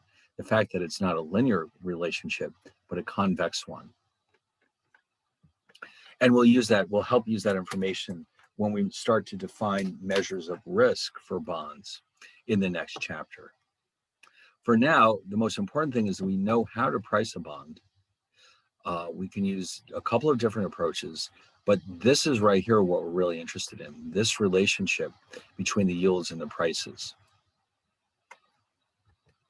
All right. So I went through and yeah, you can see I did it the long way in the slides. And so, this is another thing we wanted to point out here. Let me copy this table somewhere else so we can see this more clearly. Remember, the coupon rate is 4%. So in this first row, the yield is less than the coupon rate, and as a result, the price is greater than the face value. In this row, the yield equals the coupon rate, and as a result, the price exactly matches the face value. And in the last case, the yield is greater than the coupon rate, so that the price is below the face value. That's an important relationship. So the relationship, now the coupon rate is fixed. It never changes, but the yield can change every single day. So it's yields, fluctuations in the yields that's causing the bond's price to change. All right, so let me just put that in here. Since the coupon rate is fixed, it is fluctuations in yield that cause fluctuations in the bond's price. Fluctuations in the bond's price, okay. Okay, so when interest rates change in the economy, you expect to see bond prices fluctuating, and in fact, they move in the opposite direction. So if the Fed raises rates, bond prices will fall, and vice versa. Although not always by the same amount. But we know that if the Fed starts raising rates, that's not the right time to be a bondholder, because the prices of your bonds will start to go down. Okay, so anyway, so that's, I guess, what we need to say about pricing. Oh, and this is just terminology. These three bonds, all right, let me copy this chart one more time, have special names This one is known as a premium bond because the price is greater than the face value. This is known as a par bond because the price exactly equals the face value. And this last one is known as a discount bond because the price is below the face value.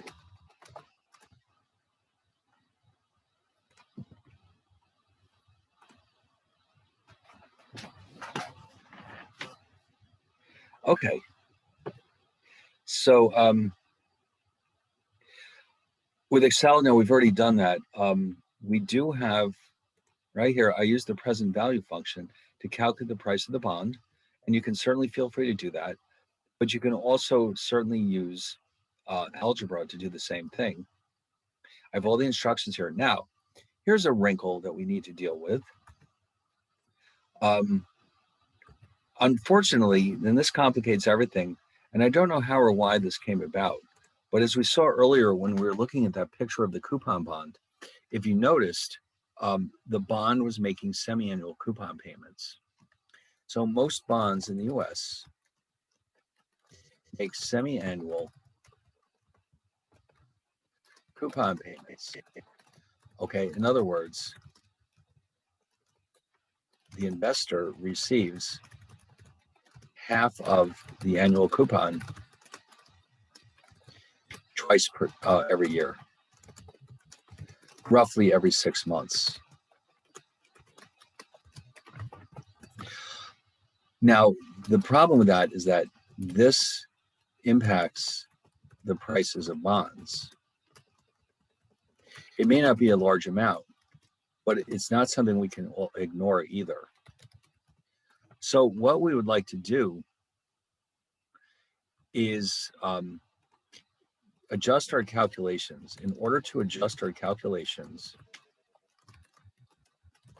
we must, number one, double the number of periods to the maturity date,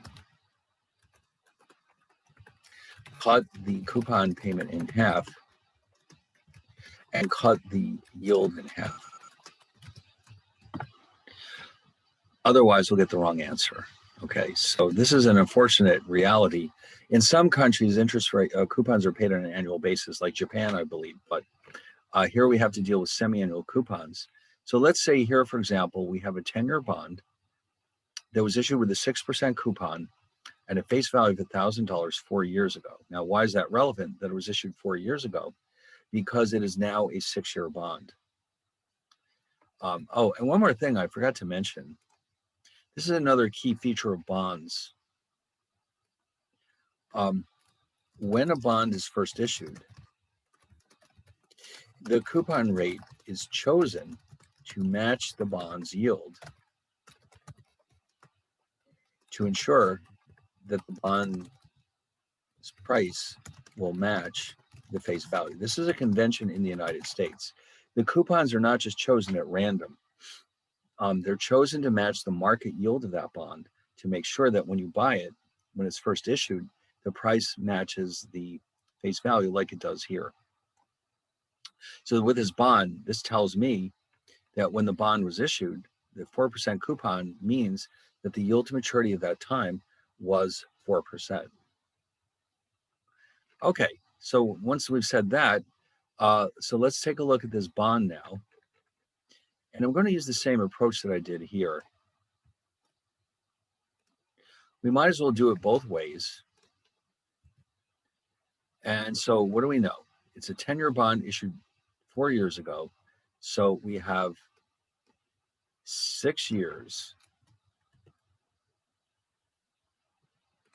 In fact, here though, I need to be careful. I'm going to start out with my annual data. And then in the next column, I'm going to use the semi-annual data. So for example, this is the annual coupon rate, and this will be this annual coupon. And this, of course, is the annual yield. So for this bond that we're discussing here, it has a maturity of 6 years now. And the coupon rate is 6%. The face value is $1,000. What we don't know is the yield. Oh, it's 4%. Okay, now what they want us to do is calculate the price with annual coupons and semi-annual coupons. All right, so let's see. Let's wrap that text. And let's insert another column here. All right, so here we have a price of $1104.84. It's negative because we're paying that to buy the bond. And yeah, you can see it is in fact $1104.84. How do I adjust for the coupons? Well, this doesn't change. But this one will be 3%. And this one will be 30. The maturity will be not 6 years, but 12 semi-annual periods.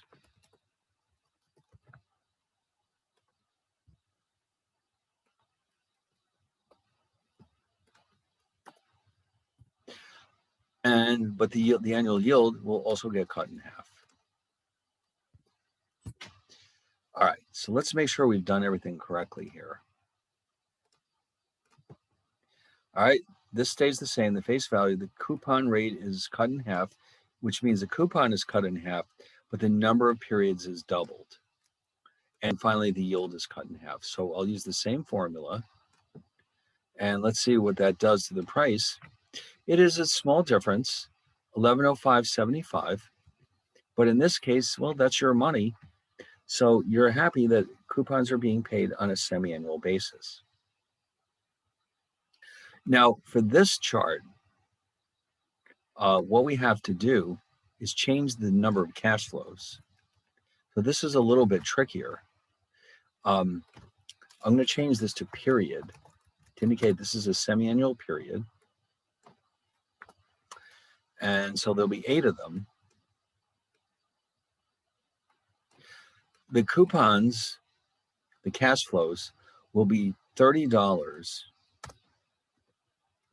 every year except for the last year.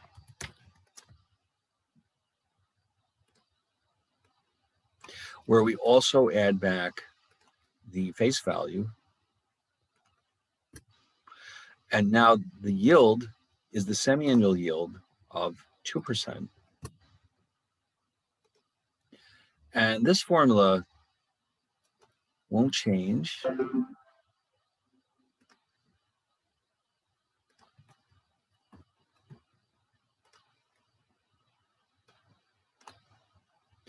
All right, and now I'll add them up, and that'll be my price. And you'll see it's the same as what we had here in this column C. Oh, no, what happened? Something went wrong.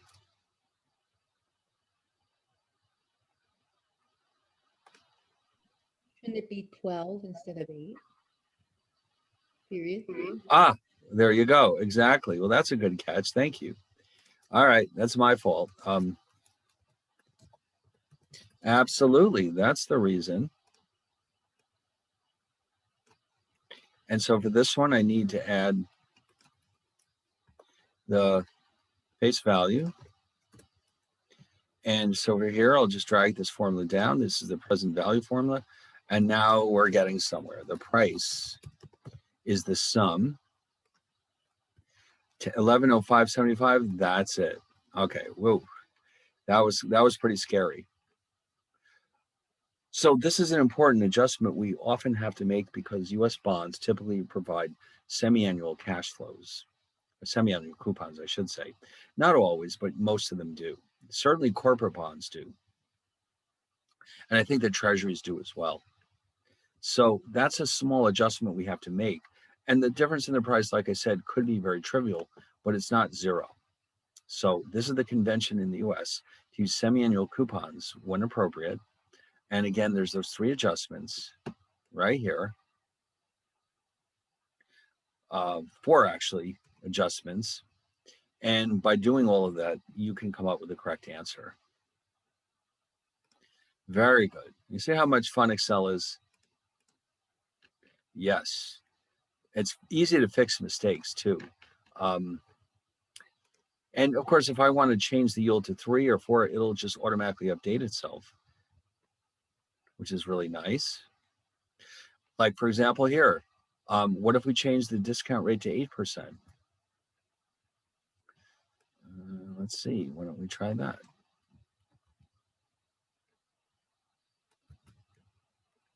So I'll just change these both to 8s. And oh boy, I don't think that's right.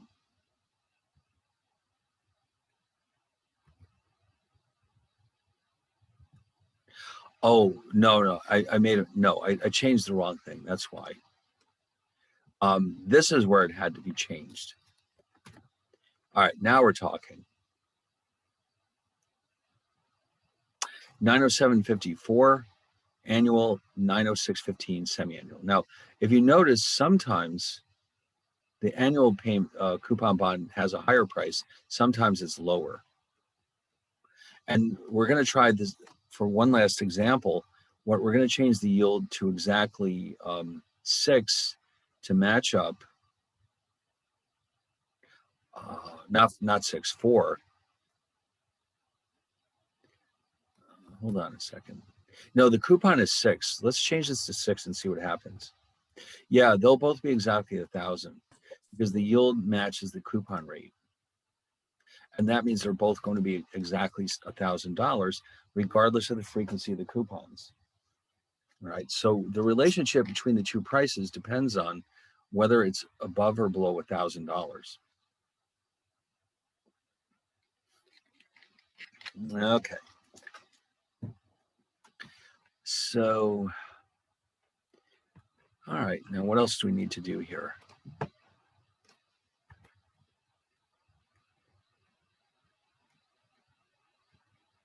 Zero coupon bonds. This is an important topic. A strip is an example of a zero coupon bond. This is a bond which is sold at a discount from its face value and then redeemed at the full face value on the maturity date. The investor earns capital gains, but no coupon payments. All right, so just as a simple example, suppose that a 1-year treasury bill has a face value of $1,000 and sells in the market for $9.90. Okay, this is a zero coupon bond because the investor will earn a $10 capital gain, but will not receive any interest payments. So when we price these things, it's pretty straightforward because there's no coupons. The formula is just this. In other words, you're literally just calculating the present value of the face value. That's all you have to do. All the coupons are gone because they don't exist. Okay. So for example, what if we have a 1-year zero issue with a face value of $1,000 when the yield or discount rate is 8%? What is the market price of this bond? Okay, so as usual, we'll take all of this information. So the face value is 1,000. The coupon is 0. So therefore, the coupon rate is 0, which of course means that the coupon is 0. The maturity is 1 year and the yield is 8%. So for the price, I'll use the Excel formula PV.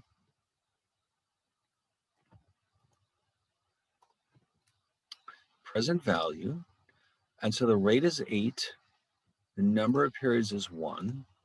The payment is 0. and the face value is 1,000.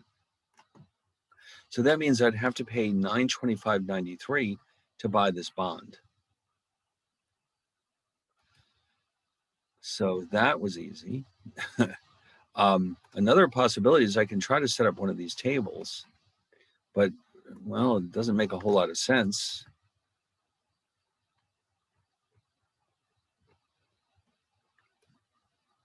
Because there's only one cash flow. So year one, the cash flow is 1,000, and the present value is this number divided by 1 plus the yield raised to the first power. I don't have to add anything up. It's 925.93.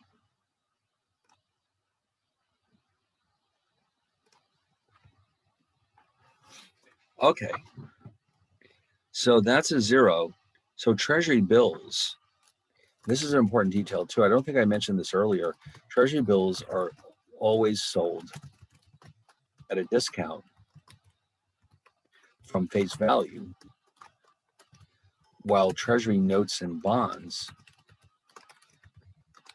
are sold as coupon bonds. Okay, so the treasury bills, and the reason for this is because the treasury bills have such short maturities that making interest payments would be very inconvenient. It's easier to just sell it as a discounted instrument, and not have to deal with it. I mean, imagine if you bought a 2-month treasury bill, when would you get your interest payment? I mean, really. So it's easier to just say, listen, just buy it. In 2 months, we'll give you your $1,000 back. Okay. Perpetuities. Now, this is a strange idea. A perpetuity, you can see hiding in there the word perpetual, is a bond that never matures. Now, that's wild. Okay, what does that mean? Perpetuity is a bond where the investor pays the face value and receives interest payments forever, but never is not repaid the face value. So basically, what you're doing is you're saying, for example, if an investor buys a $1,000 perpetuity with a coupon rate of 5%, he or she is entitled to receive $50 per year forever without repayment of the invested principal. Now, do such things actually exist? There occasionally we do find them occasionally. The British government sold perpetuities to finance their wars with Napoleon Bonaparte.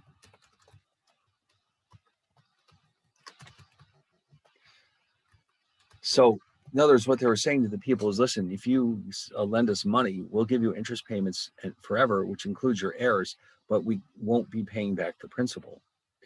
Now, of course, they were at war, so people were willing to buy these bonds. But in principle, their heirs should still be receiving the interest payments. I believe, if I'm not mistaken, that the British government eventually bought them all back so that they're not actually still paying interest on them. But anybody who had one of these in their hands is still entitled to receive interest payments, because when they say forever, they mean forever. So it does exist, this concept. And what's interesting is that in spite of the fact that there's an infinite number of payments, the price is a breeze to calculate. Look how easy that is.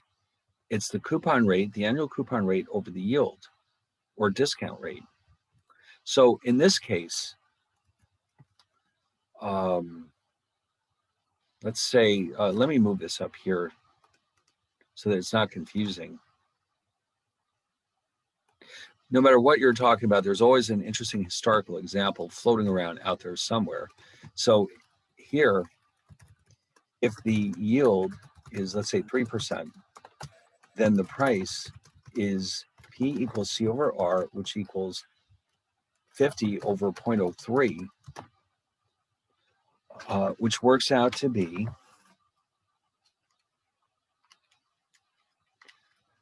1,667, 1666.67.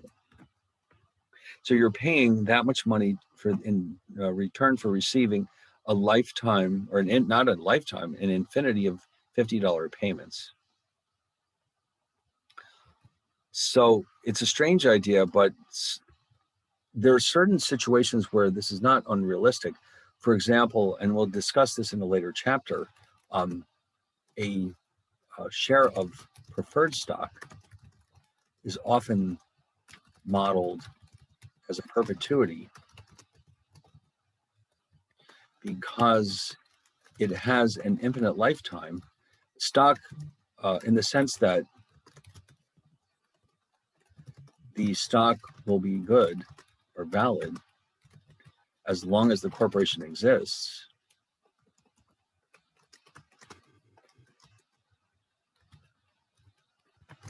And the dividend that it pays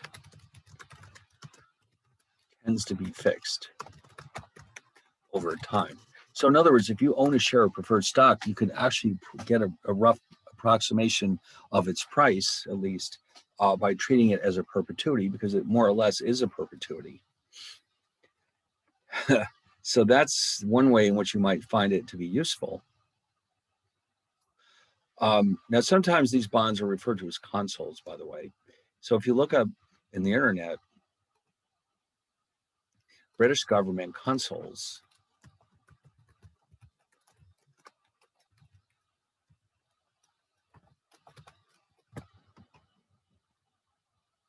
the first British consols were issued in 1751, even before Napoleon. And they've now been fully redeemed. Look at this. The first US government consols were issued in the 1870s. Oh my God. So it says here, 1877, 1907, 4% consols of the United States. I guess you're supposed to get $50. No, this is a $50 bond. So 4% of that is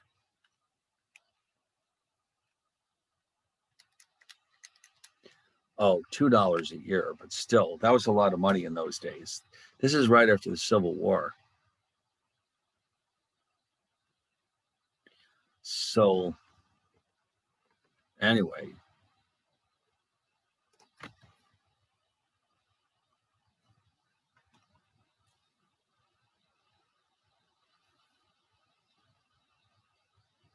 okay.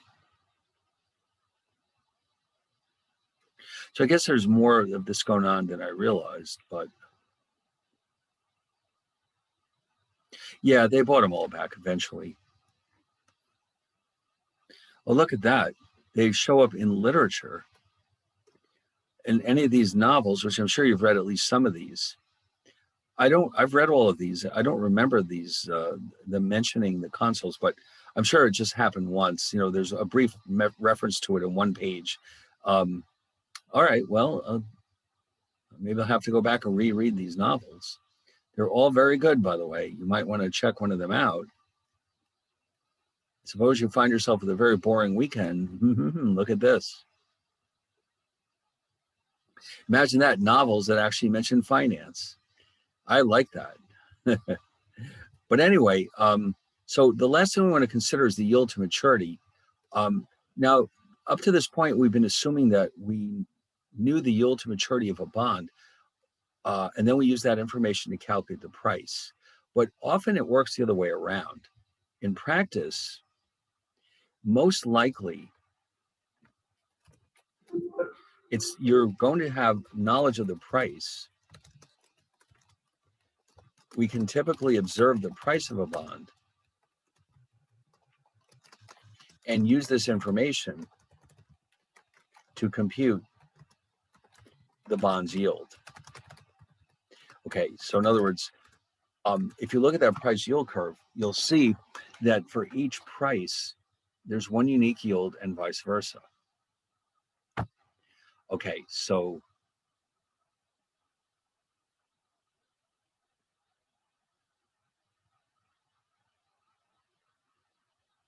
in principle, let's say that for this particular bond at a 6% yield, the price is $9.50. Mathematically, if I know the yield, I can find the price, and we've seen many examples of that tonight. But I can also work it backwards. If I know the price, I can figure out the yield, although it's more difficult to do that. In fact, there's no algebraic approach to doing that. We must use Excel or a calculator to come up with the yield, but it can be done.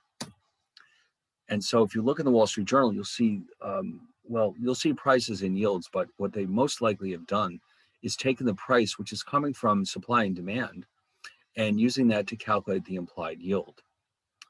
So for example, let's see if I have a numerical. Yes, we have a bond that has a face value of $1,000.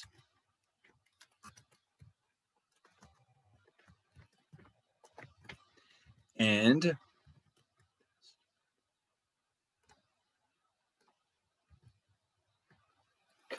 maturity is 10 years. We're keeping things simple and we're assuming annual coupons. Coupon rate and the coupon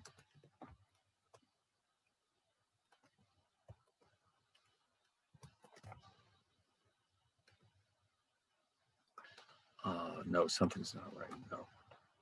Oh, I know what I did. I multiplied by 10 instead of 1,000. So what is the yield?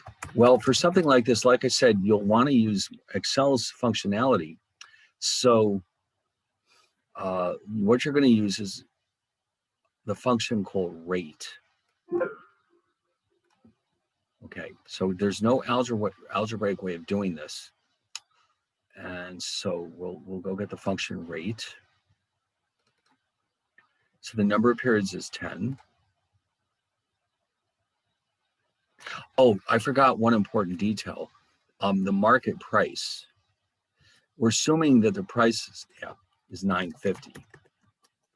Now we can figure out the yield. All right, here we go. So watch this.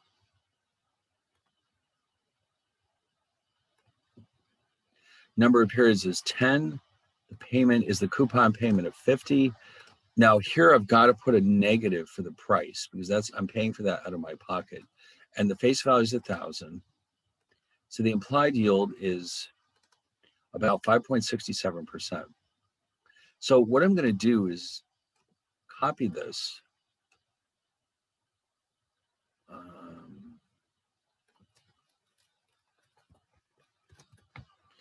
And so what I wanted to get at is that when the coupon, actually, no, that's not what I wanted. Hold on. All right, let's do this again. No, I didn't want to change that. I wanted to change the price.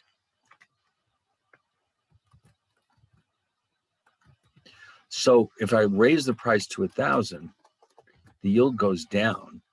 And if I lower the price to 900, the yield goes up, which should come as no surprise to anyone because of the shape of this curve. Okay, so in other words, here,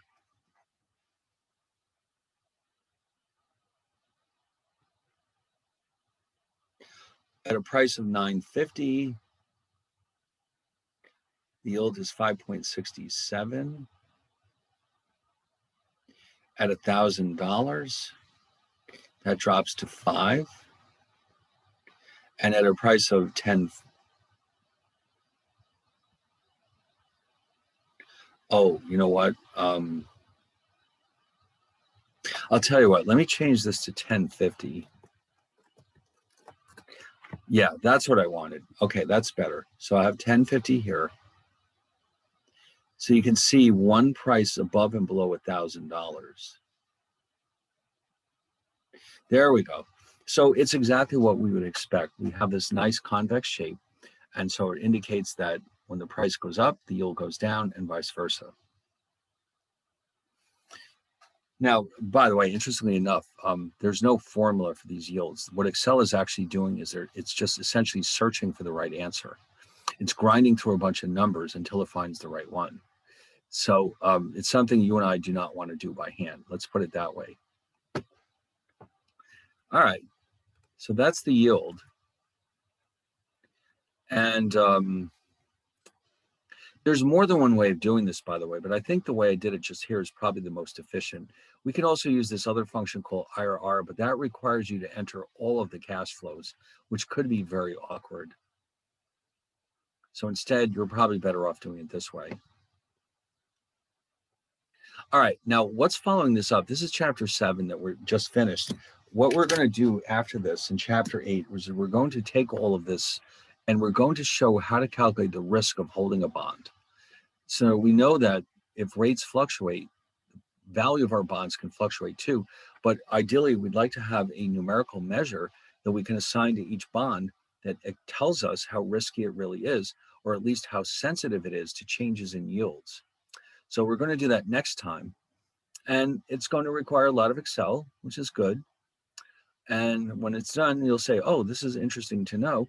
There is a measure that helps us understand how sensitive my bonds are to changes in these yields.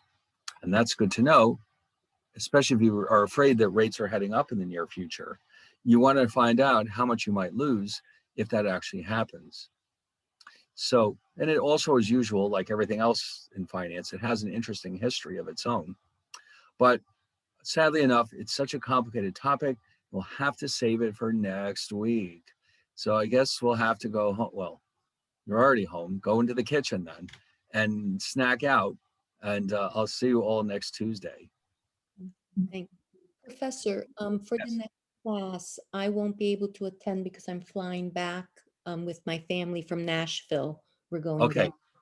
down. All these lectures are being recorded, and I'll try not to forget, but I'll put the recordings. It's already in Blackboard for every week until this point. So just go into the Blackboard, and next week is week 6. No, yes, next week is week 6. So you'll find it under the heading week 6 recording, and you can just watch it at your leisure. All right. Will you be assigning anything this week or Um, next? you know what? Now that you mention it, I'll tell you what. I'm glad you mentioned that. I do have an assignment for chapter 3, which I put together. I'm still working on these assignments, but there is one that's ready. It's in Blackboard. It's just chapter 3. I'll tell you what. Why don't you do that one for next week, or send it to me when you can. Yeah, because I'll be away. Right. Yeah. Whenever it's convenient. And that way we'll get the ball rolling on assignments. We want to have a handful of assignments to get a grade going, but also they're a good review for the exam, which will be maybe in a month, I guess. The problem with the summer is that it goes by so fast. You figure, well, we're just chugging along, we're having a good time. And all of a sudden you look at the calendar and you've got to start thinking in terms of exams. Now, luckily, any exam that we give out will be a take-home exam, and you'll have all your materials right in front of you. But still, we have to keep chopping away here. We've got so much fun material to cover that it's almost sad that we have to waste time in exams. But so we'll work on that. But yes, so everything is being recorded, and so you won't miss anything. Okay, because I know I won't be able to get to this before Right. the next class, so I can have at least until the following class to submit it. Yes, definitely. All right. All right, perfect. All right. So I guess other than that, I guess I'll see you all next week. Thank you. All right, good night. Thank you. Good night. All right, good night.